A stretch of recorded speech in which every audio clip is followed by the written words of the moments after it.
What's good, YouTube? You already know it is. It's your boy Triple N, and I'm here, and it's me. I'm a part of the Unlucky Bros Incorporated, and I'm here for this deck profile for you guys. It's a deck profile of my Mordred Phantom deck. It's a fun deck. I love it. Love playing it. Cost a little pinty, but let's go ahead and get into it, and I hope y'all like it. Well, first, you already know the main himself. Four. Hold on, make sure I got all four. Where's the fourth? Is it behind a card? One, two, there we go. Four. Uh, Illusionary Revenger, Mordred Phantom. Every time a Blaster Dark is placed, you get another imaginary gift, so you can stack either imaginary gift ones or twos, depending on what's going on in the match. And its other skill, when it attacks my opponents on grade 3, you can counterblast one and stand your Blaster Darks. So the goal is to have two Blaster Darks beside him, swing with those to try to either get rid of some or deal some damage.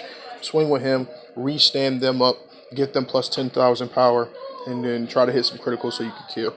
But four, you already know you have to play four of that. Two, I play two Danger Lunge. When placed on Vanguard, you Soul Blast one, get a grade 2 from drop zone. But you never really ride into him unless something's either going wrong or you're just trying to push for game. You usually have him as a rear guard when he's a rear guard or Vanguard. He when it attacks if you have 3 markers on the field. Counterblast 1. I mean, not Counterblast. Soul Blast 1, grade 3. End of the battle. Until the end of that battle, this unit gets plus 10. A critical and my opponent can't call it some of those. It's literally Waterfall on V or R. So you already know how that works. It's really good to like late game, like try to end late game.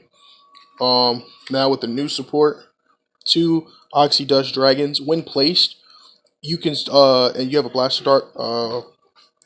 And if Blaster Dart is not on your R, you can counter blast one, Soul Blast one, and search your deck for one. So it's literally search. And when Blaster Dart's on the field, becomes a booster. So that's already fire in itself. So this is really good.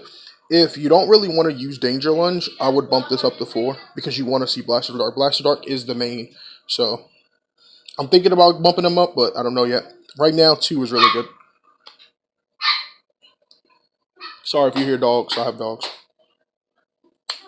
4 Blaster Darks. Like I said, he's the main. You want to see him. Counter blast. You already know Blaster Dark do counter blast 1. Your opponent gets to choose something to retire. I really hate that. I hate that your opponent gets to choose, but oh well. And if he's on Vanguard and your opponent has no rear guard, you could discard a card and he gets twin drop. So like I said, the main, you know, you got to use him. The whole counterblasting thing, I have a little engine for that, but it depends on if I get it or not. It's not necessary. 4, Nullity Revenger Masquerade. Masquerade is so amazing. If you have nothing on your field and you ride in him, he's a free search. Like he's a free look at top 7 search.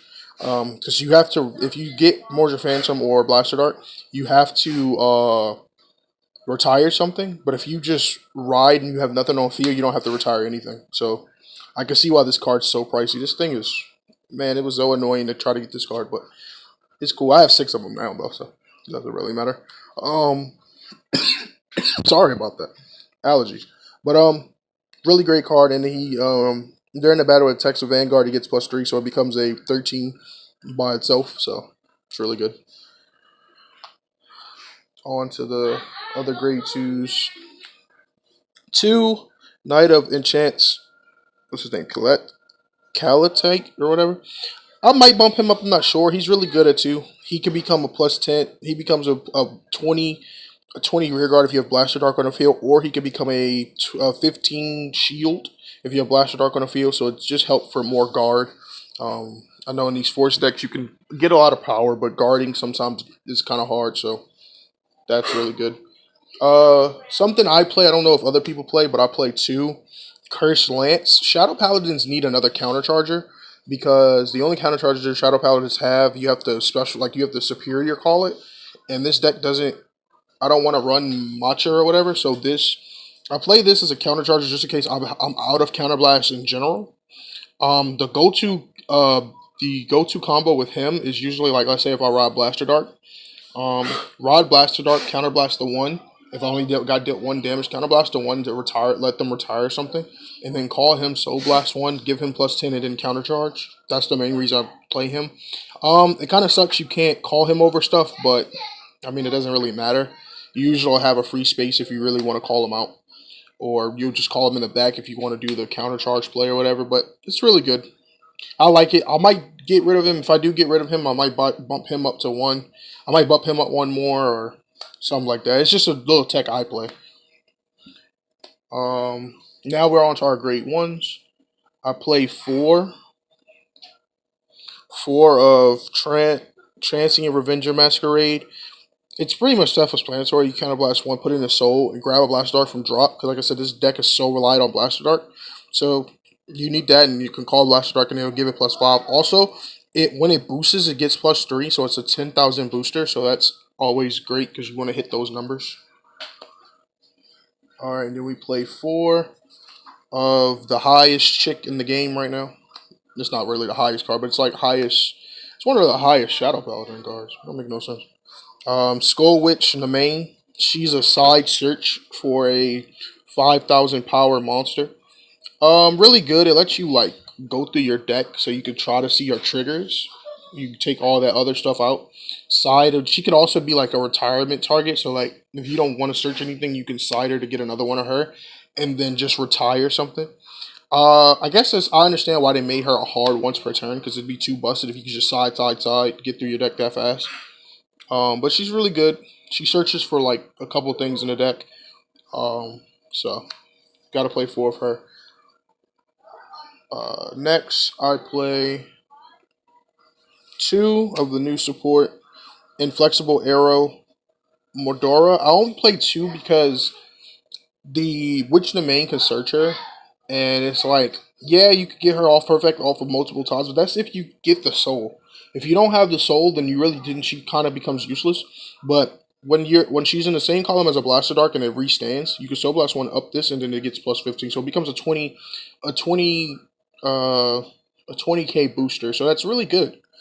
That's really good to do, and I really like this combo. I really do like this card. If anything, if I end up taking... There's a card in here that I probably will take out to boost her if I want to put more of her, but I think she's good at 2 for right now. I only play 1 of this. What's her name? I'm trying to get my camera to focus. Blackwing Swordbreaker. When placed, counterblast 1, draw a card, and if it was placed from hand, you get +5. I only play the 1 because this deck counterblasts so much. And it's like, not having a countercharger is a problem. And it's like, you have to really plan out what you're going to do. And not being able to countercharge as much as I would like to in this deck just makes this... I'd rather play it at 1. I might bump it up, because I do have a card in here that I'm thinking about taking out. But I might bump it up to another 1 more. Well, like I said, it's literally just good as a 1-up for right now, because it's searchable. If it gets hit in the damage, oh well. It only is just a free draw from a counterblast. But like I said, this deck counterblasts so much that I'm really trying to limit my counterblasts. Last for the great ones, I played 2 Shadow Shift Dragon. Like I said, I wanted more guard.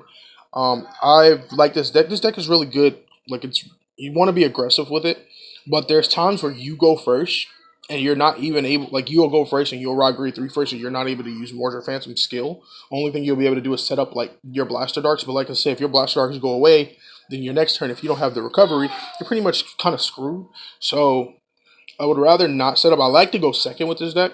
So I play this just for guard. It's not in here for anything else. It's either if I draw first turn, I'll ride into it so I can know how to use my other ones. Or if I get it late game, I'll just use it for guard because it's a 15 guard.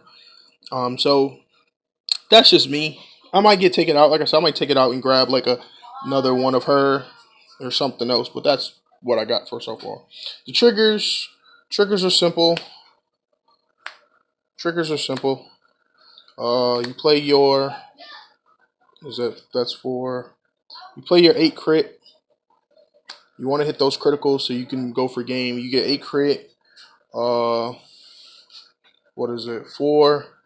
perfect guards. 4 draw perfect guards. Simple, and then your 4 heals. That's literally it. Because you just a simple lineup. I'm thinking about changing it. I'm thinking about like maybe putting more draws. I don't think I need the more draws. I think the crits are fine. And then the starter, Chris Revenger Fritz, because it's a Revenger and everything else is in the main is a Revenger. You can play full ball if you want. It don't matter. But that's my profile of this deck. That's my deck profile for Mordred Phantom. It's like this deck is really fun. I really do enjoy it. I love going second. Going first is not bad either because you could set up your field. I've had plenty of times where I would have the card to call back Blaster Dart from grave, so I would call something over him. Do the effect. I would call the thing over him, counterblast, call Blaster Dart right back, and then get another force marker. So this deck can really stack forces. If you have the stuff to call as many Blaster Darts as you can, then you can just stack so many forces, and then literally late game, if you have the Danger Lunge and your opponent's hand is already low, you use the Danger Lunge to just end your opponent, and that's pretty much it. But that's going to be the end of the video. Click a like and subscribe. Let me know if you want to see some matches, some more deck profiles. We're going to have more coming to you. And that's the end of my turn. Peace.